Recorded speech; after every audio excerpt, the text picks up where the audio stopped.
የማቴዎስ ወንጌል ምዕራፍ 8። ከተራራም በወረደ ጊዜ ብዙ ሕዝብ ተከተሉት። እነሆም ለምጻም ቀርቦ ጌታ ሆይ ብትወድስ ልታነጻኝ ትችላለህ እያለ ሰገደለት። እጁንም ዘርግቶ ዳሰሰውና እወድሃለሁ ንጻ አለው። ወዲያውም ለምጹ ነጻ።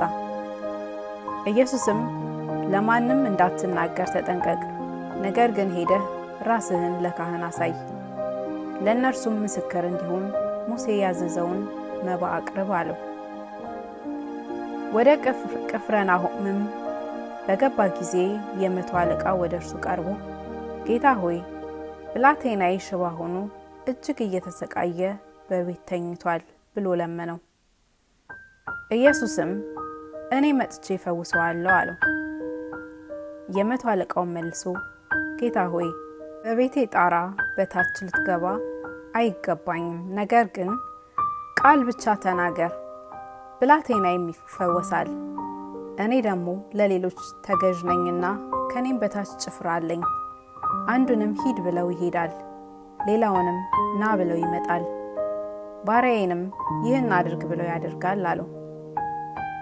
ኢየሱስም ሰምቶ ተደነቀና ለተከተሉት እንዲህ አለ፣ እውነት እላችኋለሁ በእስራኤል እንኳን እንዲህ ያለ ትልቅ እምነት አላገኘሁም። እላችኋለሁም ብዙዎች ከምስራቅና ከምዕራብ ይመጣሉ፣ ከአብርሃምና ከይስሐቅ ከያዕቆብም ጋር በመንግሥተ ሰማያት ይቀመጣሉ። የመንግሥት ልጆች ግን በውጭ ወዳለው ጨለማ ይጣላሉ። በዚያ ልቅሶና ጥርስ መፋጨት ይሆናል። ኢየሱስም ለመቶ አለቃ ሂድና እንዳመንህ ይሁንልህ አለው። ብላቴናውም በዚያች ሰዓት ተፈወሰ። ኢየሱስም ወደ ጴጥሮስ ቤት ገብቶ አማቱን በንዳድ ታማ ተኝታ አያት። እጇንም ዳሰሰ፣ ንዳዱን ለቀቃት፣ ተነስታም አገለገለቻቸው። በመሸም ጊዜ አጋንንት ያደረባቸውን ብዙዎችን ወደ እርሱ አመጡ። በነቢዩ በኢሳይያስ እርሱ ድካማችንን ተቀበለ ደዌያችንንም ተሸከመ የተባለው ይፈጸም ዘንድ መናፍስትን በቃሉ አወጣ፣ የታመሙትንም ሁሉ ፈወሰ። ኢየሱስም ብዙ ሰዎች ሲከቡት አይቶ ወደ ማዶ እንዲሻገሩ አዘዘ። አንድ ጸሐፊም ቀርቦ መምህር ሆይ ወደምትሄድበት ሁሉ እከተልሃለሁ አለው። ኢየሱስም ለቀበሮዎች ጉድጓድ ለሰማይም ወፎች መሳፈሪያ አላቸው፣ ለሰው ልጅ ግን ራሱን የሚያስጠጋበት የለውም አለው። ከደቀ መዛሙርቱም ሌላው ጌታ ሆይ አስቀድሜ ልሂድና አባቴን ልቀብር ዘንድ ፍቀድልኝ አለው። ኢየሱስም ተከተለኝ፣ ሙታናቸውንም እንዲቀብሩ ሙታንን ተዋቸው አለው።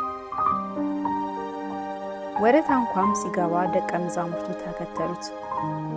እነሆም ማዕበሉ ታንኳይቱን እስኪደፍናት ድረስ በባህር ታላቅ መናወጥ ሆነ። እርሱ ግን ተኝቶ ነበር። ደቀ መዛሙርቱም ቀርበው ጌታ ሆይ አድነን፣ ጠፋን እያሉ አስነሱት። እርሱም እናንተ እምነት የሌላችሁ ስለምን ትፈራላችሁ አላቸው። ከዚህ በኋላ ተነስቶ ነፋሱንና ባህሩን ገሰጸ፣ ታላቅም ጸጥታ ሆነ።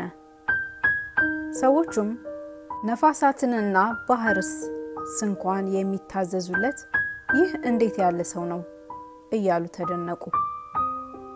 ወደ ማዶም ወደ ጌርሴኖን አገር በመጣ ጊዜ አጋንንት ያደረባቸው 2 ሰዎች ከመቃብር ወጥተው ተገናኙት።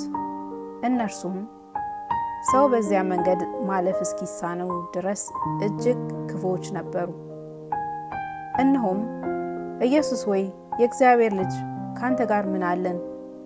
ጊዜው ሳይደርስ ልታሰቃየን ወደዚህ መጣህን? አሉ እያሉ ጮኹ። ከእርሱም ርቆ የብዙ እሪያ መንጋ ይሰማራ ነበር። አጋንንቱም ታውጣንስ እንደሆነ ወደ እሪያው መንጋ ስደደን ብለው ለመኑት።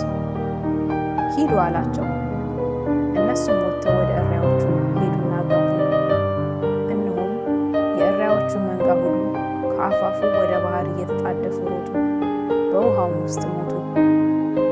እረኞችም ሸሹ፣ ወደ ከተማይቱም ሄደው ነገሩን ሁሉ አጋንንትንም ባደሩባቸው የሆነውን አወሩ። እነሆም ከተማው ሁሉ ኢየሱስን ሊገናኘው ወጣ።